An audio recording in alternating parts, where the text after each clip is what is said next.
them how a local salt is made. So this is not the salt that you get when you go to the grocery store and you go down the aisle and you pick up the salt and you put it in your car and you keep it moving. Now this is the natural organic salt that comes directly from the water, as you can see behind me, which is a salt pond. And so they harvest the salt from this water and then they bring it and begin the process of sifting it, cleansing it, cleaning it, all of that good stuff so that they can bring it directly to your table to cook with. Now, since I've been here in Ghana, I've been using this salt and I noticed the difference. It's a huge difference as opposed to using salt that you would get from the grocery store. It's much more healthier for you. It doesn't have all of those chemicals and derivatives in it that salts would have in, the grocery store. So this is pure 100% organic salt, best salt that you could get to include in your diet. So let's get into this video and see exactly how this process goes and how it comes from the water onto your table.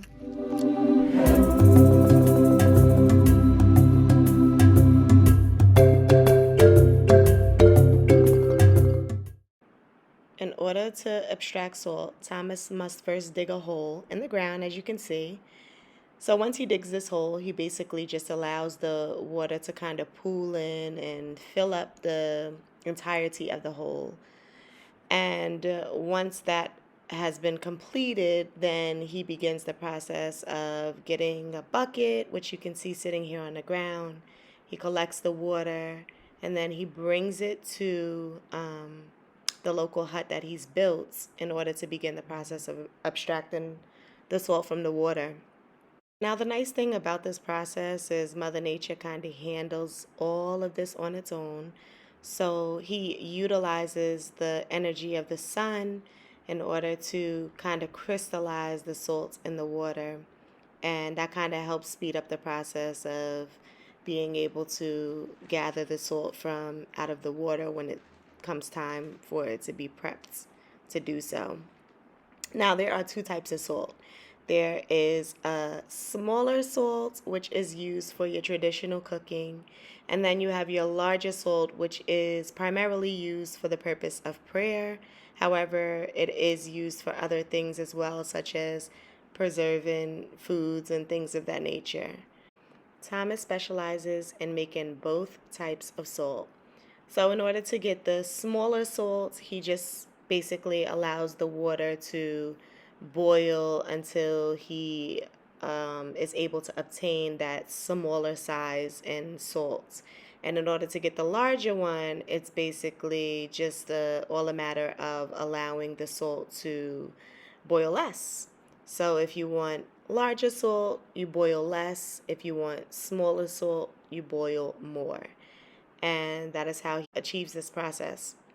And he does this all by himself with the help of his wife, of course, who is there to assist him on a daily basis. But other than that, he is here doing this all by himself. And can you believe he is 61 years of age and does not look 1 second of his age? So we have arrived here where he brings the salt water. So once he gathers the water that, of course, has the salt in it, then we come to this little hut that has been built and begins the process of abstracting the salt from the water. So let's go take a look inside and see exactly what's going on and how this process works. Now, just like the fishing video, when we were salting the fish and how smoky it was, it's the same process here. Okay, this smoke right now is like tearing my eyes up, y'all. What he does is he takes the bucket of water, he pours it into this big fiery furnace that you see right here, and he begins to boil the water. Now, as the water is boiling, the salt is extracted from the water. So the more that he boils the water, the more that the salt is wrung out from the midst of the water. It's just about ready for him to remove from the fire. I guess it has to boil a little bit longer, but this is basically what he's getting from boiling the water that contained the salt. So once he gets it, to the point of where it's perfected, he will gather it up from the water and dump it into this pile that you see here, and there you have it, table salt.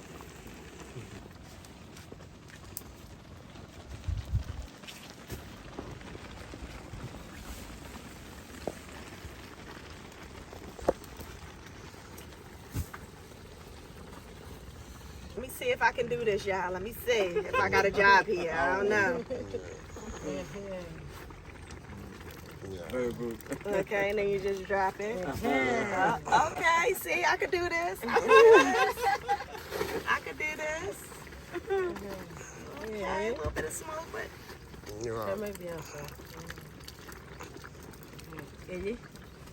On va s'arranger un scénario, moi. And then see, I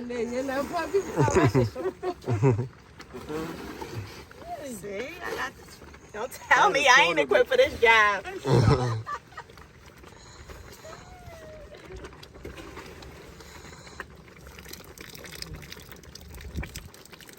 Watch yourself. Cute.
That smoke in there tears your eyes up. Like Seth is behind this camera right That was now. something. His eyes is about to fall out of his head. That smoke is horrible. So I had to get in real quick and get out because my eyes can't take it. So after you finish harvesting the salt, what happens next? What do you do with the salt? Do you keep it for your own consumption? Do you take it to the local market to sell? What happens once you gather it? When I want to send to the market, so far as my wife is including with me, then I handle it into to go. Oh, okay. Okay, so you bring it to wifey and then she brings it to the local market to sell? Yeah. Oh, okay. So do you distribute it to different people at the market or do you just, you bring it to different people? Okay, and then you give it to them and then they sell it? Yeah. Okay, so basically you wholesale to the market. She wholesales to the market, yeah. That's fantastic. Well, thank you for your time. This was a great experience and learning all about salt and how it's manufactured.